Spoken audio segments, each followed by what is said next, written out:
Hola, ¿qué tal? Buenas tardes, subversos, subversas, ¿cómo están? Estamos aquí en una emisión más de Frecuencia Subversa porque nuestra palabra es nuestra arma. Hoy, 10 de septiembre del 2019, estamos en una emisión de nuestro programa. Antes que nada, recordar ahí algunos acontecimientos que han venido sucediendo antes de presentar a nuestros contertulios de esta tarde. Me parece importante que en este espacio hemos tenido últimamente entrevistas con algunas personas como ustedes saben, quienes nos han venido siguiendo en nuestra programación, pero eso no quita que en este minuto hablemos sobre algunas situaciones que han venido pasando especialmente a la ciudad, y esto por una convocatoria que va a haber el día de mañana, una concentración de los trabajadores y vendedores ambulantes que van a hacer el día de mañana justamente a las 2 de la tarde en la Plaza del Teatro. Esto debido a que, como ustedes sabrán, muchos de ustedes sabrán, en la anterior semana hubo una represión brutal hacia los vendedores ambulantes en el sector de la Plaza del Teatro y la Marín por parte de la Policía Municipal, algo que ya no es nuevo, algo que ha venido aconteciendo desde hace varias administraciones atrás, incluso lo más llamativo, aunque no, digamos que no es extraño, pero esto se da en el contexto de un alcalde que en cuya campaña había dicho que no iba a utilizar la fuerza por parte de la policía municipal hacia los trabajadores ambulantes. Es por eso que la red de trabajadores organizados autónomos ha tomado la decisión de mañana realizar un plantón en la Plaza del Teatro para reclamar justamente sus derechos. Eso como un punto que me parecía muy importante desde este espacio tomar en cuenta, darle una apertura. Y bueno, eso para quienes estén interesados, ya saben, mañana 2 de la tarde en el sector de la Plaza del Teatro. Nos sumamos también y nos solidarizamos con los compañeros trabajadores y vendedores ambulantes, y les seguiremos informando al respecto con más novedades. Bueno, entonces hoy en nuestro programa tenemos invitados especiales que son de la Red de Geografías y Epistemologías Feministas del Sur Global. Estamos con tres de sus integrantes. Bueno, una de ellas es justamente es foránea, me contaba tras micrófonos que está aquí desde hace ya unos 5 años. Estamos hablando de Daniela Leighton Minovich y Oscar Andrés Morales. Muchas gracias por estar aquí. El espacio, ya saben, es suyo, y bueno, vamos a conversar a partir de lo que ha sido la problemática que ha ocurrido en las últimas semanas en la Amazonía, especialmente con lo que ha pasado en Brasil y en Bolivia. No sé si Paraguay también sufrió esto, con los incendios forestales que han acabado con un gran porcentaje del espacio verde. Bueno, Daniela y Oscar, preséntense por favor a nuestra audiencia. Síganos. Bueno, buenas tardes con todas y con todos y con todes. Gracias a Frecuencia Subversa por compartir con nosotros este espacio para hablar de un tema bastante importante y que ha movido sensibilidades en las últimas semanas. Muy buenas tardes, muchas gracias a Frecuencia Subversa por este espacio, por poner sobre la mesa un tema bastante conflictivo, ¿no? Porque no solamente desentierra esa sensibilidad, sino también que nos advierte de todas las posibilidades de un futuro en el que la vida está amenazada. Bueno, bacán. Entonces, bueno, partamos primero, antes de entrar a la problemática que ha acontecido en las selvas amazónicas. Primero, ¿qué es la Red de Geografías y Epistemologías Feministas del Sur Global? Sería importante que nos den, no sé, una entrada para saber qué es la organización, qué pretende, cuáles son los fines, objetivos. Bueno, nosotros somos un espacio que se formaliza el año 2018 y es reconocido por la CENESID del Ecuador y por la Organización de Estados Iberoamericanos. Somos un espacio autogestivo Reunimos a colectivos de la Argentina, del Perú, del Brasil, a compañeras que están en el ámbito académico, que están en el activismo, y también a compañeras que son dirigentes populares, dirigentes indígenas, campesinas, ¿no? Hemos tenido una primera actividad este año con un encuentro de mujeres en el mes de abril en Sucumbíos, donde hemos reflexionado mucho acerca de nuestra relación con el territorio, las industrias extractivas, y hemos estado trabajando en la producción de 2 materiales. Un primer material que reúne trabajos de investigación, que reúnen percepción de conflicto social en primera persona de parte de las dirigentes, textos académicos y también experiencias de lucha en el territorio de parte de grupos activistas, ¿no? Este primer libro se ha llamado Ahora que estamos juntas, ahora que sí nos ven, luchas feministas en América Latina. Y una segunda experiencia tiene que ver con la producción de un libro para niñas, que es para niñas y adolescentes, que es parte de un ciclo de un taller de escritura creativa, cuya convocatoria también se ha socializado a nivel regional y cuyo producto también es parte de la red. No sé si quieres completar, Andrés. Lo que a mí me parece interesante del trabajo que realiza la Red de Geografías y Epistemologías Feministas es la apertura de colaboración que hay y su alcance, ¿no? A mí me parecía interesante cómo hace 3 o 4 años empezó realmente la Red de Geografías Feministas trabajando con niñas, generando espacios donde ellas pudieran descubrir su propia voz y también su lugar en la sociedad, ¿no?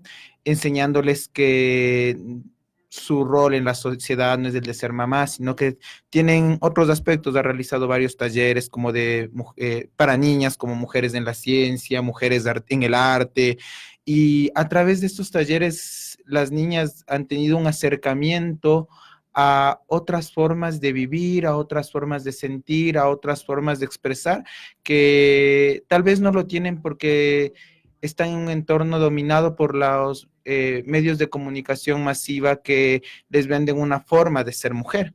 Entonces sí ha abierto bastante el espacio para que las mujeres puedan encontrarse junto con otras mujeres y puedan crear ellas mismas diálogos intergeneracionales, donde debatan qué les interesa y qué es lo que quieren hacer y cómo pueden hacerlo. Ya, chévere, ¿no? Bueno, interesante de lo que me contaban aquí en Ecuador, especialmente su trabajo, no sé si el último lo hicieron ahí en la provincia del Chimborazo, ¿no? O sea, no sé si estoy mal. Sí, bueno, lo que hicimos por Chimborazo y también comunidades del Puyo fueron esos talleres de escritura creativa, ¿no? Donde participamos con madres, con abuelas, con niñas, para justamente a partir de la transmisión oral, poder asentar pequeñas narrativas que nos vayan a fortalecer como mujeres, porque ante todo creemos que el feminismo tiene mucho de herencia afectiva. Ahora, ampliamos también la noción de esto, de feminismo, que entendemos no se concentra solamente con las mujeres, y ahí lo enfatizamos en la producción que tenemos con el libro que desarrollamos, donde incluimos, por ejemplo, diversidades sexogenéricas y la problemática, ¿no? Interpelamos a la academia también desde, por ejemplo, el rol de la historia en la concepción del género y la visibilización del género, y también resaltamos la labor de algunos medios de comunicación que se animan a no seguir guiones preestablecidos, ¿no? Sino que realmente tienen un compromiso en la lucha con las diversidades, con el género, con el movimiento feminista y con esto que en lo que estamos en camino, ¿no? Bueno, Daniela, bueno, pero tú también, no sé, bueno, vale reiterar, tú vienes de Bolivia, ¿no es cierto? Sí. Me imagino que también a tu trabajo también desempeñaste quizás la misma línea por ahí en tu país, ¿o no?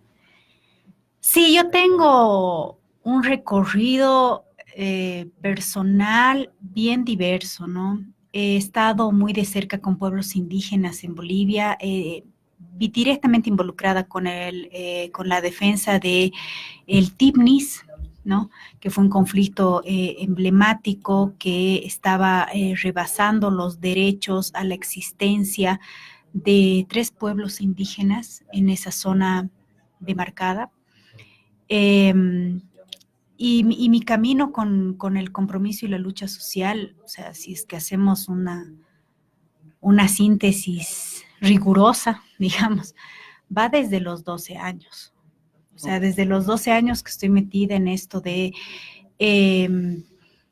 ver qué es lo que se dice en los sindicatos, en los movimientos sociales, en los pueblos indígenas, y después, obviamente, este llamado urgente a lo que es el género, ¿no? Porque también no te olvides que la lucha política pasa también por el cuerpo y la existencia. Claro. Y Bueno, ahí vas construyendo comunidades, ¿no? y eso te preguntaba en el sentido de que no sé, desde el caso boliviano que me has contado así brevemente, ¿cuáles son las similitudes o no sé si hay diferencias entre Bolivia y Ecuador desde las comunidades indígenas, por ejemplo? O sea, ¿cuáles son las problemáticas que quizás comparten o no? A esa iba dirigida la pregunta. Las problemáticas que comparten. Ajá, no sé si hay similitud en los casos, ¿no? O sea, digamos que las comunidades aquí en Ecuador y Bolivia quizás también están un poco alejadas, están, no sé si rezagadas por esta ola de occidentalización también, ¿no es cierto? Me imagino, no sé si tomas en cuenta también eso en tu trabajo. Eso te iba a preguntar, o sea, ¿es casi lo mismo Ecuador y Bolivia o hay algunas diferencias? Hay matices diferenciadores. A mí no me gusta mucho esto de la homogenización, ¿no? No sé, creo que es un dejo que tenemos. Esto de lo universal, ¿no? Uh-huh. De lo nacional, tiende a velar otras complejidades, ¿no? En definitiva, si es que vas a encontrar problemáticas y demandas, no te olvides que tenemos nomás una herida colonial. Han habido saqueos en nuestros países, ha habido una lucha y una organización de pueblos indígenas en Ecuador desde la década del 80, en Bolivia más fuertemente representada desde el 90. Hay demandas similares, yo no diría iguales, sino similares, y procesos Claro. similares, no iguales, ¿no? Uh-huh. Y en eso estamos. O sea, incluso cuando hablamos en este libro de las luchas feministas en América Latina, que es lo que estábamos tratando de reunir, por eso la colección se llama Polifonías Geográficas, porque te marca esos diferentes matices que tienen, ¿no? La ola verde en la Argentina es muy diferente a la ola verde en Bolivia o la que podría tener Ecuador.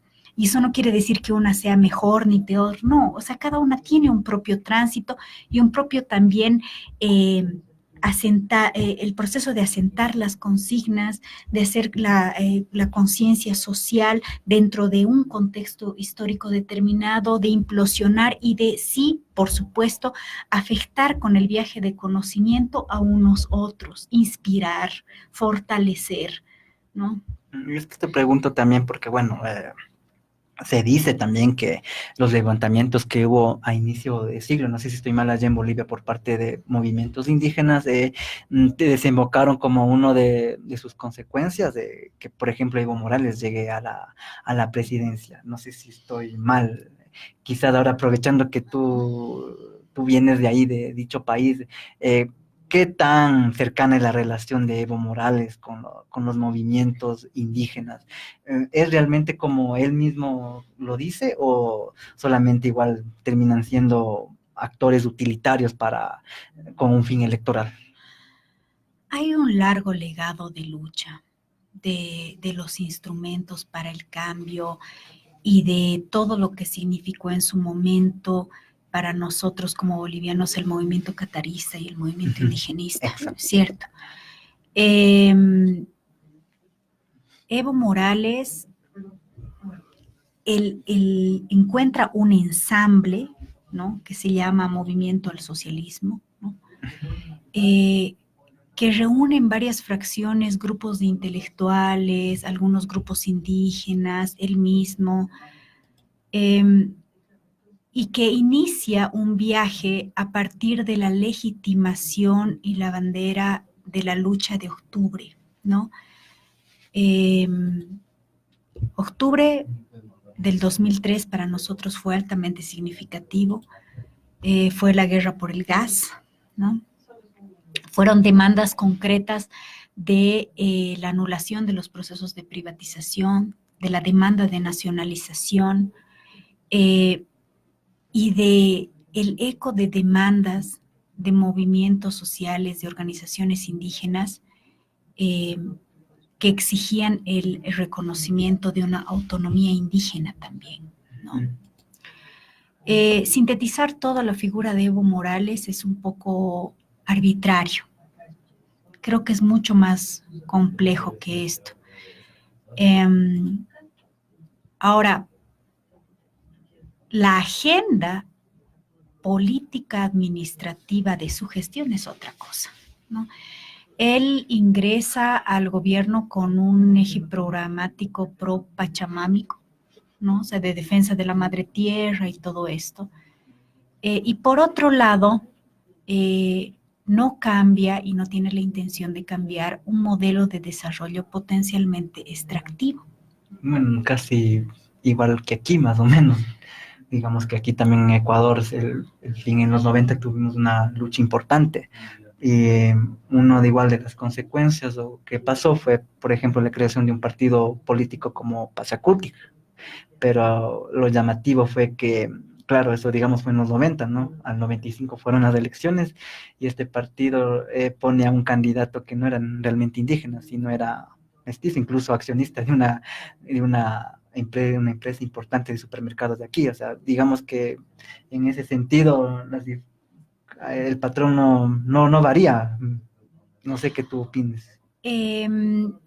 No sé si será el mismo patrón, porque, o sea, ahí estamos Digamos hablando de un dirigente cocalero que había sido reprimido por las fuerzas del orden, de las luchas antidrogas, de la DEA, que parecía que tenía un discurso coherente y que sin duda provoca una inflexión importante en la política boliviana. Eso es innegable. O sea, el hecho de que se haya revertido la figura de capitalización, el sentimiento que hubo después de eso de confianza hacia la administración pública fue único. O sea, hubo un proceso de nacionalización de cada una de las empresas. Ahora, o sea, por lo menos simbólicamente, y simbólicamente te digo con la toma física de, ¿no? Estas instancias en fechas específicas, o sea, 1 de mayo, Día del Trabajo, nacionalización de tal empresa, ¿no? Entonces, la gente entraba en euforia, sentías que estabas recuperando algo que en el imaginario del boliviano es permanente, el imaginario del boliviano está lleno del saqueo, y no es gratuito. La huella de Potosí todavía sigue abierta, la herida de Potosí. El saqueo, el cerco, ¿no? Bolivia es un país mediterráneo, ¿no? Son heridas en el imaginario y en la representación muy fuertes. Entonces, ponerle un límite a estas transnacionales hace de alguna manera que la confianza en el pueblo boliviano vuelva. Ahora, lo que no cambia es el modelo productivo y lo que no cambia es que si bien simbólicamente se nacionalizan, fácticamente, en términos operativos, no hay tal nacionalización. Todavía estamos en proceso de.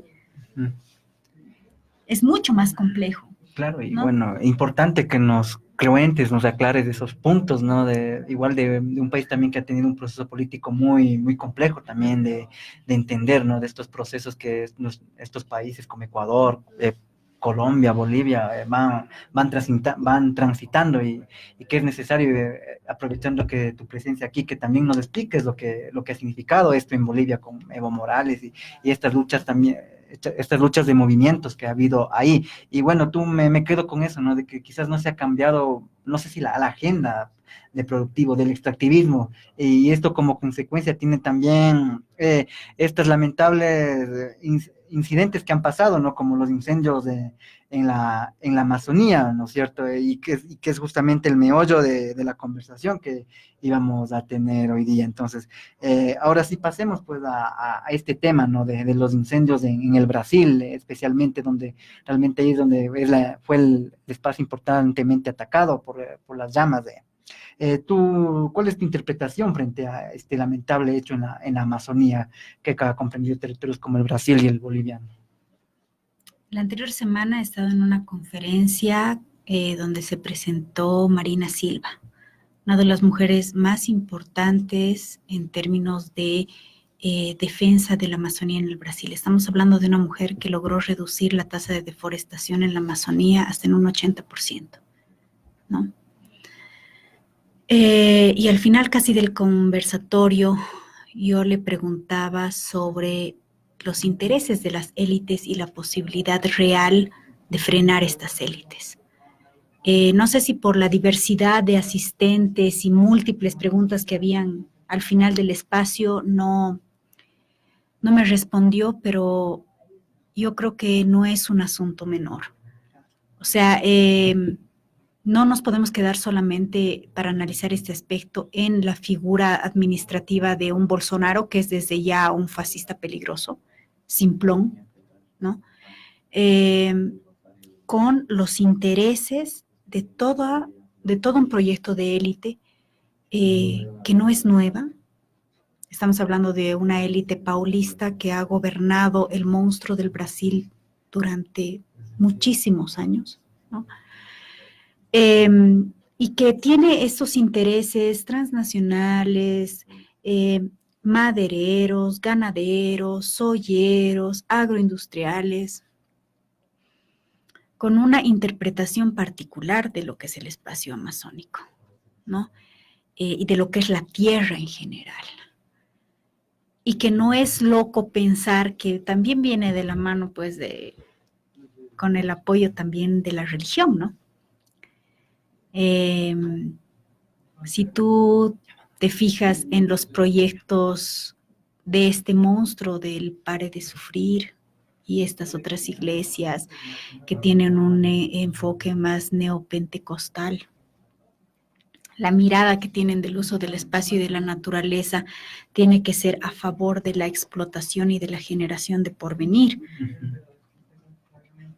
Es muy diferente a la narrativa de los pueblos indígenas, que no te voy a decir que no estén contaminadas también con un sesgo religioso. En algún momento, la narrativa milenaria de los pueblos indígenas es el paraíso, ¿no? No sabemos si es que antes de la conquista eso habrá sido así necesariamente, ¿no?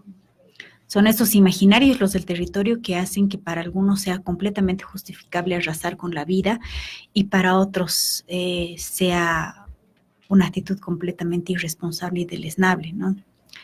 Y además, esta primera mirada que te menciono que tiende a negar las implicaciones inmediatas. Estamos hablando no solamente de contaminación ambiental, estamos hablando de muerte de personas, desplazamiento de grupos humanos, posibles migrantes climáticos, exposición y vulnerabilidad de las mujeres también, de niños.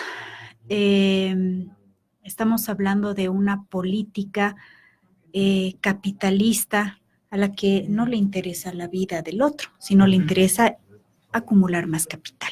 Claro, ¿no? O sea, interesante esa cuestión también, ¿no? Y bueno, la Amazon, este incendio lamentable también llegó a territorio boliviano, pero antes de entrar en lo que significa realmente el incendio como tal, ¿cómo se ve, cómo se piensa en cambio desde Bolivia a la Amazonía? Porque igual, como decíamos, tras bastidores, como se dice, hablamos que aquí quizás tenemos, no sé si el error, el complejo de que quizás somos un poco más pachamamistas, ¿no es cierto? Y a la Amazonía como que se la deja un poco a un lado, o sea, primero es como aquí sería el caso, primero es la sierra y después el oriente. ¿Cómo es en Bolivia? ¿Cómo se piensa en este caso a la Amazonía? Sería muy irresponsable si yo te respondo a nombre de todo Bolivia, Claro. porque no sé exactamente, ¿no?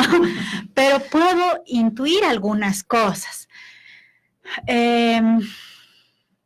Yo creo que parte de esta herida colonial ha sido mirar siempre hacia los Andes, ¿no? De hecho, los españoles, cuando inician el proceso de conquista, lo hacen enfocado y estructurado en torno al Perú, a las riquezas de este lado, ¿no? De la geografía latinoamericana, no tanto mirando el Amazonas. ¿Cuándo empiezan a entrar en pánico, no? Cuando en búsqueda de alimentos, este señor Orellana llega a empezar a explorar el río, ¿no? Francisco de Orellana. Y los relatos coloniales que existen en torno a la Amazonía, con toda esta cosa fantasiosa de ahí está la tierra de la canela, que era una especie muy codiciada para Europa. Está la tierra del gran Paitití, del oro, es ahí donde está toda la riqueza guardada, todos estos relatos, toda esta narrativa, ¿no?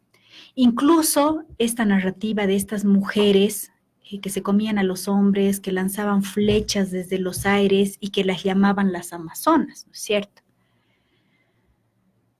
Y cuando ellos empiezan como a tomar conciencia fue a partir de la llegada de Teixeira. Teixeira fue un navegante que pasó por el Amazonas y lo cruzó de ida y vuelta. Entonces, la corona española se empezó a preocupar porque dijo que era pues imposible controlar las fronteras desde este lado, ¿no? Como para tener que preocuparse que además por un río se pueda llegar hacia casi el mismo lugar, porque este señor Teixeira había llegado hasta Quito, ¿no? Y estaban un poco espantados de que los portugueses lleguen a encontrar otra ruta que dé con el Perú.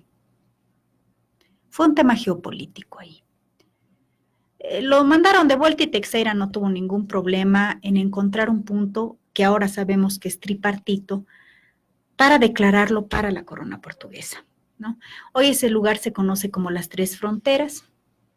Ahí está la comunidad de Leticia, está la comunidad frontera con el Brasil y está una tercera frontera, ¿no es cierto? Y después viene, claro, pasa lo de la colonia y vienen los gobiernos nacionales y empiezan a dividir la Amazonía. Entonces, ¿qué pasa? Tú llegas al día de hoy o a estas últimas semanas y ves las noticias de que se incendia el Amazonas del Brasil. Tal país latinoamericano mandará ayuda, ¿no? O sea, hay como una pérdida de conciencia de que el Amazonas nos pertenece a todos, o sea, ya tiene como un recorte nacionalista, ¿no? Hay otro recorte que le hacen también con fines colonizadores. Ya también Macron dice es que el Amazonas es del mundo. Y lo dice desde toda una posición colonial también, ¿no es cierto? Bueno, y eso me parece al decir que la Amazonía es del mundo, parece también un punto interesante para ya tratar lo que significa, ¿no? Esta extracción de los recursos de la Amazonía. No sé si les parece que nos vamos mejor primero una pausa. Ya. Y ya entramos ya de lleno para ver toda la explotación que ha habido en la región amazónica. Entonces, vamos a hacer este primer bloque y vamos con los publicitarios de Radio Casa de la Cultura. No se vayan, ya regresamos. Promocionales y publicitarios en Radio CC. Desde el corazón de Francia llega a la Casa de la Música la Orquesta de Cámara de Auvergne. Vive, siente, disfruta las melodías de los grandes compositores Mozart, Mendelssohn y Dvorak. Un concierto producido por la Casa de la Música y la Alianza Francesa de Quito. Viernes 13 de septiembre, 20 horas. Entradas a la venta en la Casa de la Música.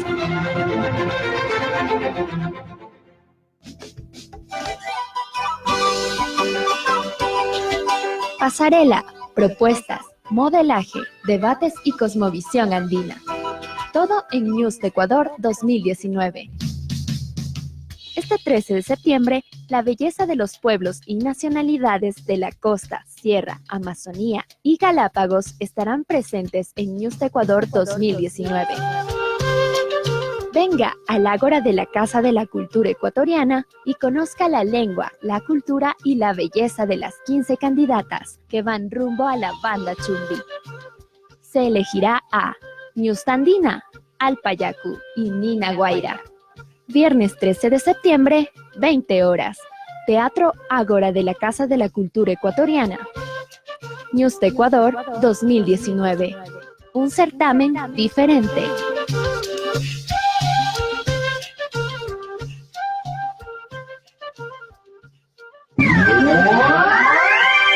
En Radio CCE terminan los promocionales y publicitarios.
Somos hijos del sol, unos conquistadores, aplastaron nuestras creencias, violaron nuestra cultura, contaminaron nuestras mentes. Ahora es el momento de recuperar lo que es nuestro. La batalla sangrienta está por comenzar.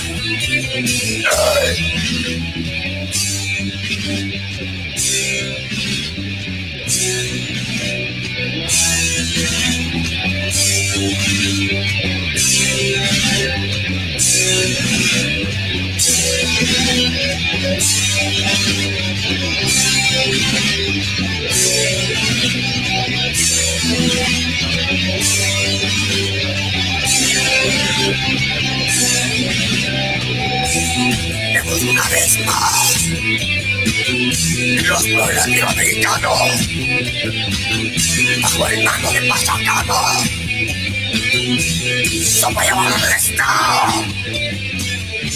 Somos de nueva orden. Este es el nuevo mandato.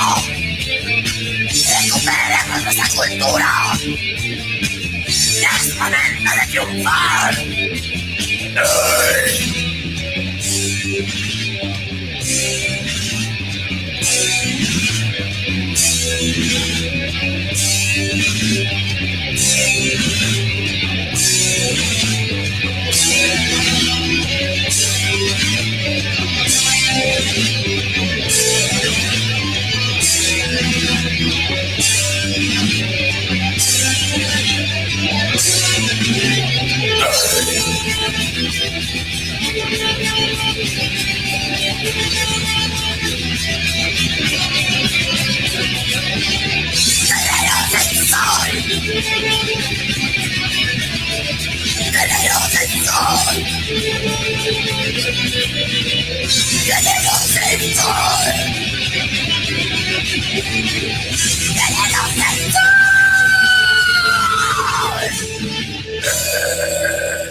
Y estamos aquí de vuelta en Frecuencia Subversa porque nuestra palabra es nuestra arma. Gracias a quienes nos están sintonizando, ya sea por las diferentes modalidades, ya sea por los 940 AM de Radio Casa de la Cultura o por la aplicación que se la puedan descargar de la página web de Radio Casa de la Cultura, o por quienes nos observan por el Facebook Live de la página de Frecuencia Subversa.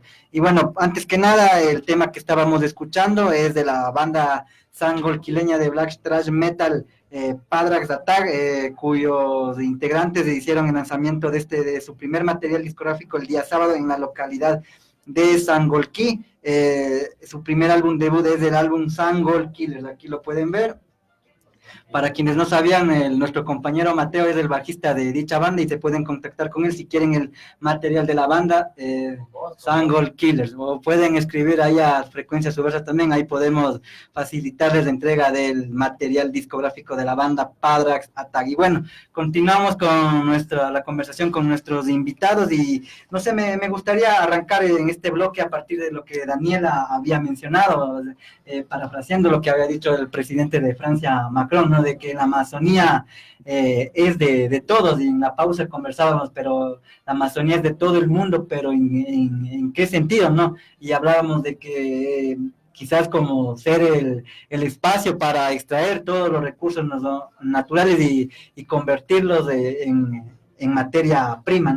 No sé si les parece bien, y que quizás es uno de los temas que es la esencia por cual estamos en este programa conversando con ustedes, ¿no? A partir de factores como el extractivismo, la tala de árboles, los incendios que han pasado, o sea, cómo entender según su experiencia, su trabajo que han venido haciendo, esta problemática ahí en la Amazonía. Andrés, ya que no hablo, no mentira. Pasa una cosa bien grave, ¿no? Cuando se analiza el discurso de toda esta gente que está afuera diciendo el Amazonas es del mundo, ¿no? Y hay que ver lo que decía Dani, hay que ver la mirada con la que le dicen qué representa simbólicamente el Amazonas, y es que nos volvamos una tribu que produce un granero que les provee a las grandes potencias para que ellas puedan seguirse desarrollando mientras nosotros somos los subdesarrollados, ¿no? Es en parte reducirnos a una colonia productora de materia prima, pero eso no es lo grave.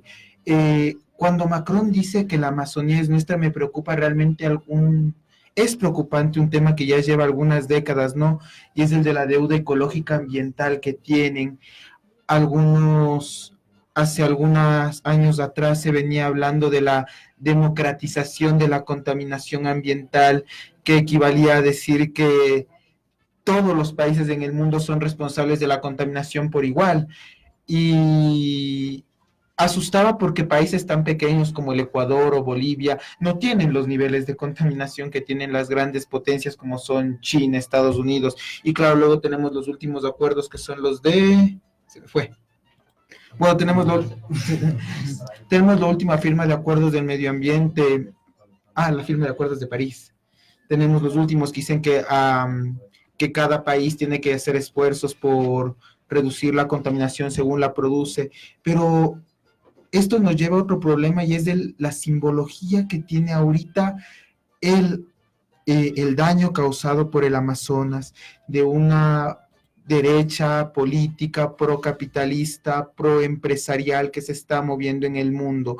Porque sí, todo el mundo nos hablan de que cada país tiene que ser responsable según lo que produce, pero en la práctica sigue habiendo la visión de democratizar la contaminación, de que sean los países más pequeños los que asuman la responsabilidad de las grandes contaminadoras mundiales. Tenemos gobiernos que no es nuevo, que están diciendo que la contaminación ambiental, que la crisis ecológica es un mito, una invención, pero la estamos viviendo, la sentimos en carne propia, ¿no? ¿Y por qué es peligroso negarla? Porque negarla es negar la insostenibilidad de la vida en el planeta, este espacio depredador en el que nos movemos. En el Ecuador hace algunos años, en el Ecuador recientemente se hablaba de cambiar la matriz productiva hace no menos de 10 años y asustaba porque nunca hubo la modificación de la matriz productiva. Fuimos siendo un país primario exportador que lo único que hizo fue cambiar de lo agrícola exportador a lo minero exportador. Y asusta porque son máscaras, son disfraces que se mueven detrás de un discurso, ¿no? Por un lado defendemos la vida, Ecuador ama la vida, y por otro lado entramos con todo el peso del sistema a atacar, a saquear estos recursos. Y son alianzas entre las empresas y entre las empresas, grupos de poder y también entre la misma gente de las comunidades que están negociando con la sangre, con las vidas de sus hermanos. Entonces, realmente, ¿qué significa esta mirada colonizadora, este decir nosotros nos pertenece el Amazonas? Significa eso, ignorar todas las simbologías que se están moviendo ahí dentro, ¿no? Ignorar la vida que se mueve, ignorar que existen procesos autónomos que están funcionando fuera de las lógicas de observación de nosotros mismos, porque nosotros no vivimos el Amazonas, percibimos el mito del Amazonas, percibimos el mito del medio ambiente. Nosotros ni siquiera como ciudad urbana que somos podemos percibir las dimensiones del campo, no podemos percibir lo que es un periodo de sequías, pero nosotros, sin embargo, seguimos apuntando a sostenernos sobre esas funciones agrícolas. Entonces, realmente hay un montón de contradicciones discursivas que se ejercitan en nuestra vida diaria, ¿no? Un ejemplo patético es como todos hablamos de sostenibilidad alimentaria, de construir lógicas de producción no contaminante, pero tenemos un estilo de crecimiento urbano que atenta contra la dignidad, contra esa dignidad, soberanía alimentaria, contra la dignidad de personas que han vivido en el campo. Tenemos una visión occidental que se mueve y se filtra en las zonas naturales y que la palabra es engaña o levanta polvo y hace que la gente migre a la ciudad. Y esto es otro problema porque cuando la gente migra a la ciudad, se abandonan zonas que estaban defendidas por estas personas y las empresas entran. Por ejemplo... Eso es importante. Sí, tenerlo en cuenta. Por ejemplo, con el proceso de las FARC, pasó algo que es bastante conflictivo, ¿no? Para que vayamos viendo cómo se mueve todo esto y por qué es tan conflictivo a veces defender solamente la élite política y sus procesos sin el menor análisis. Cuando las FARC se empezaron a desmovilizar, los grupos armados empezaron a dejar la zona boscosa o la zona amazónica de Colombia y se retiraron a la ciudad para acogerse a estos procesos de paz, pero estas zonas donde ellos habitaban a su vez eran un trabajo como que de protección para poder realizar sus actividades ilícitas, y cuando logran salirse el Estado entra con la alianza Estado-Empresa, entra y empieza a saquear, empieza a talar, empieza a extraer minerales. Entonces realmente hay que ver bajo qué mirada se mueven todos los discursos políticos. El remedio porque la enfermedad, exacto, como de quién diría. Entonces, bajo qué discurso político de interés se mueve.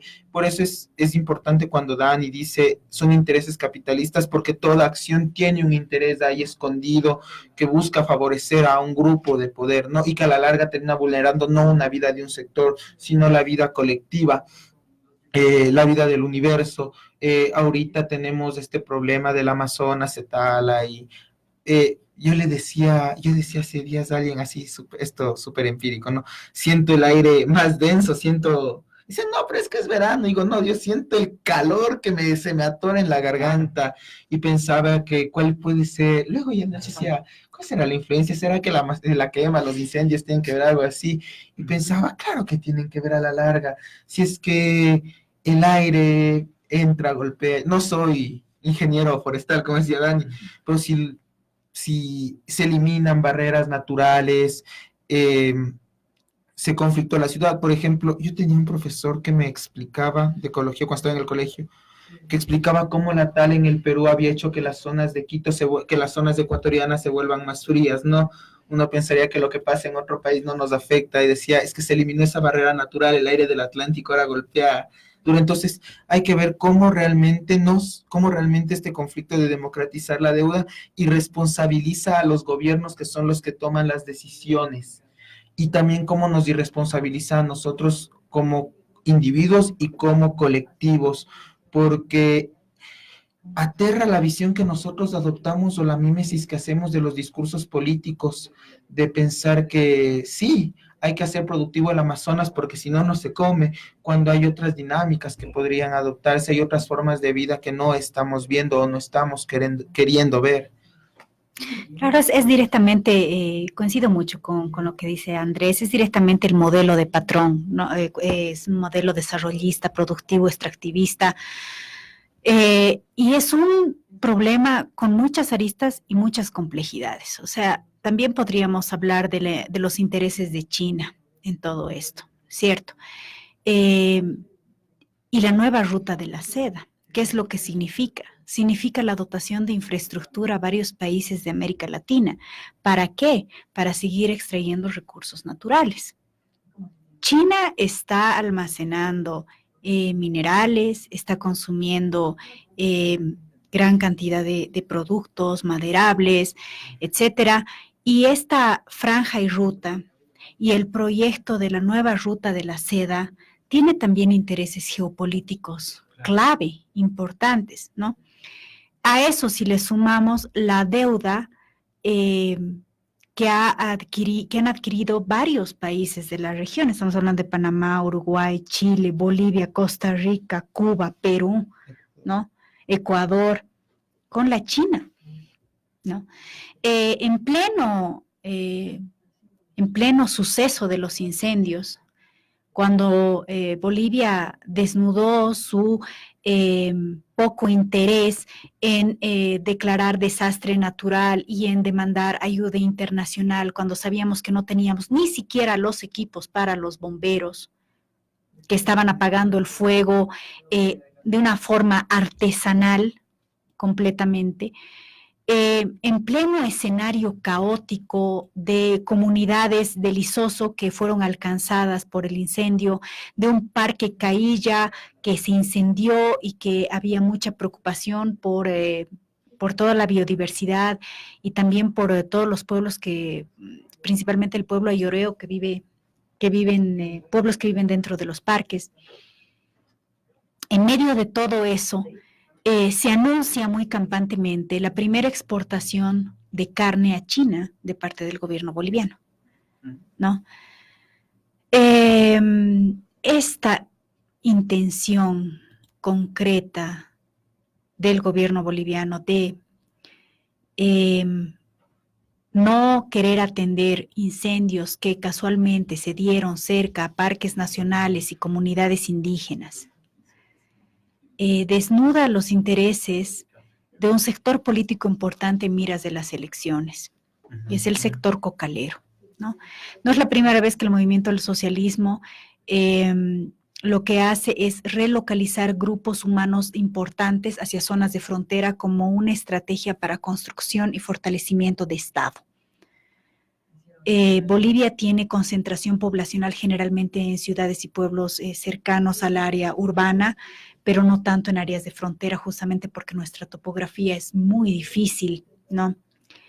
Ya se hicieron ejercicios de llevar y de hacer traslados forzosos de personas del Chapare, que son productores de hojas de coca, que no es la hoja de coca tradicional, y quiero poner un acento en eso, ¿no? No es una hoja apta para consumo tradicional.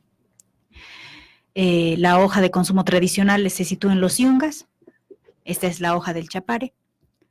Y los llevaron hacia una localidad que se llama Porvenir. Este traslado forzado de grupos de personas lo que provocó fue un enfrentamiento con muertos. Fue demasiado violento. Y en el contexto de los incendios y de lo que hemos visto las últimas semanas, ya han habido denuncias de la plantación de mojones para delimitar territorios, de levantamiento de casas improvisadas para de alguna forma tratar de justificar de que son personas que habitan el lugar, y de denuncias de despojo, ¿no? Si podemos sintetizar de alguna manera todo lo que está pasando, tienes intereses de élite, intereses transnacionales, intereses de grupos religiosos con una forma de leer la Amazonía. Ya te había hablado de los neopentecostalistas y de los pentecostalistas, ¿no? Que creen mucho en el apocalipsis y en la venida. O sea, en la prosperidad, ¿no? El discurso de prosperidad, en el modelo extractivo, que no podemos salir de un modelo económico que no sea extractivo. Todavía no hemos hecho la transición a un modelo económico de conocimiento, que es casualmente, no quiero hacer publicidad a la red, pero es casualmente esto a lo que nos dedicamos. O sea, estamos tratando de enfatizar la capacidad que tiene el conocimiento para generar riqueza. Somos países ricos en conocimiento. En algún momento tendríamos que encontrar la fórmula para trascender lo extractivo y para encontrar otras formas de vivir en común unidad, ¿no? Respetando lo que dice el Andrés, teniendo conciencia lo que dice el Andrés, ¿no? De estos procesos cíclicos de la agricultura. Nosotros estamos acostumbrados a que se pudrió el tomate, botas el tomate. Pero no eres consciente de cuánto tiempo le tomó ese tomate emerger como producto vivo para llegar a tu mesa. No hay el respeto más mínimo de siquiera devolver ese tomate a una basura orgánica para que vuelva a la tierra, ¿no? Estamos hablando incluso de gestión de desechos. Entonces tienes todo ese matiz, ¿no? Que se nutre además de una otra generación que está dentro de las redes sociales. Así como hablábamos de una lectura delirante del Amazonas, los millennials, por decir algo, no es ofensivo, o sea, por agrupar a esta población que está en las redes sociales, tiene su propia interpretación del Amazonas, hasta con una jirafa, ¿no? Ahí los tienes. O sea, cada quien tiene una representación idealizada, sentida, experimentada, como objeto de explotación, como objeto de resistencia, como sujeto de vida, ¿no? Desde los diferentes lugares, desde donde se intenta de alguna forma sujetar y domesticar lo que debería existir en plena libertad.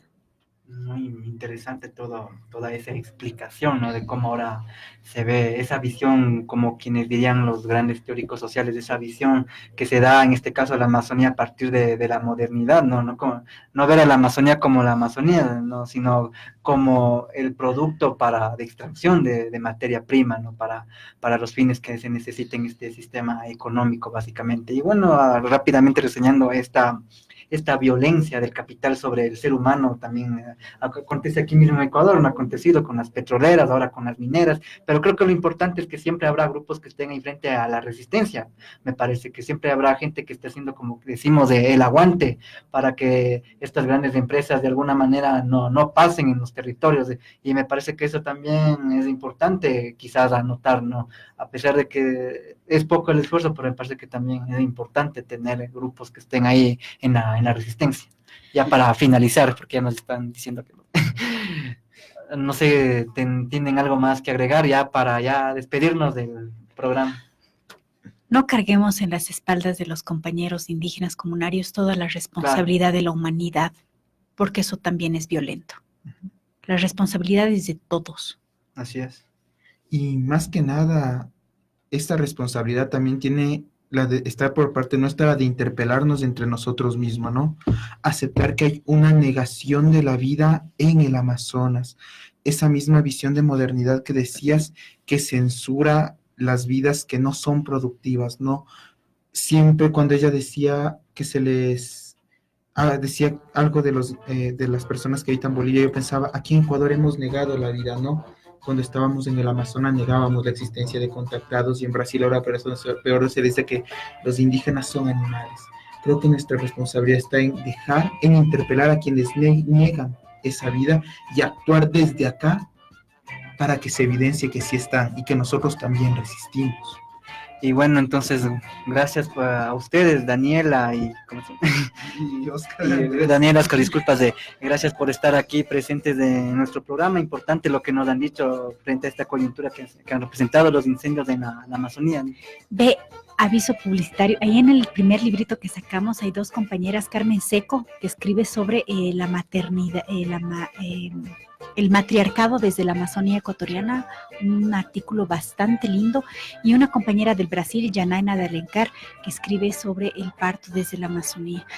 Esa es la riqueza de nuestras diversidades, de nuestro conocimiento situado, y debemos volver a la comunidad, eso es todo. Bueno, Gracias. Entonces, como siempre, el tiempo siempre es corto aquí en Frecuencia Subversa. Bueno, eso ha sido todo. Gracias a los invitados por estar aquí, a quienes nos han sintonizado también. Nos vemos el próximo martes con otra emisión más de Frecuencia Subversa, porque nuestra palabra es nuestra arma. Nos despedimos. Chao.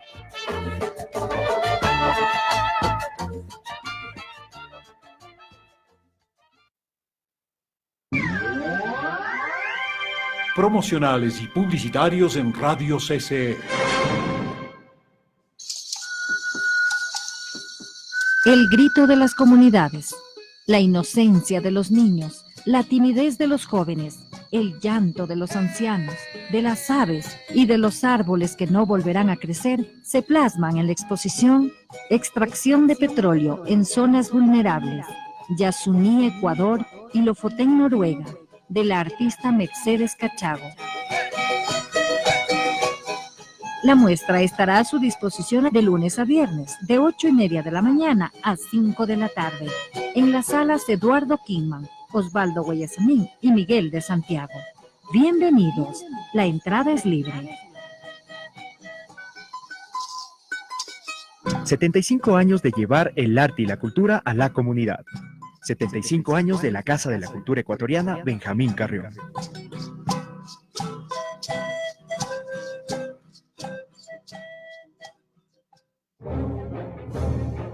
¿Qué es lo legal y qué es lo legítimo? La obra de teatro Aquí no paga nadie le explica. Una mañana, varias mujeres acuden al mercado por las compras del día y descubren que los precios han subido. ¿Por qué? Libre comercio, libre mercado. Pero ellas no se quedan calladas. Contra el hurto no hay mejor defensa que el asalto. Toda